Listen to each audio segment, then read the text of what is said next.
আমাদের সামনে এখন আছেন ইংরেজ বাজারে পৌরপ্রধান কৃষ্ণেন্দ্র কেমন আছেন? ভালো আছি। রাজ্য রাজনীতিতে কেন্দ্রীয় বঞ্চনা, সন্দেশখালির মতো ঘটনা বিরোধীরা প্রচার করছেন, কি বলবেন? আসলে সন্দেশকারী একটা গট আপ কেস।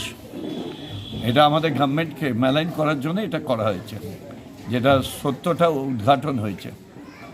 বামপন্থী নেতা মীনাক্ষী মুখার্জি প্রগতি ময়দান থেকে বললেন লালু-ভুলুর সরকার, সমর্থন করবেন? বামপন্থী নেত্রী মীনাক্ষী মুখার্জি প্রগতি ময়দান থেকে বললেন রাজ্য সরকার, কেন্দ্রীয় সরকার লালু-ভুলুর সরকার, সমর্থন করবেন? আসলে এদের এই ল্যাঙ্গুয়েজগুলো ওদের মুখ দিয়ে শোভা পায়। এই রাজ্য সরকার মানুষের জন্য কি করেছে, সামাজিক কাজ কি করেছে, আর মনে হয় মীনাক্ষী দেবী জানেন না। কিন্তু কিষানদা, আমরা দেখতে পেয়েছি মণিপুরের মতো ঘটনা, কেন্দ্রীয় সরকারে বিজেপি গভর্নমেন্ট, রাজ্য সরকারে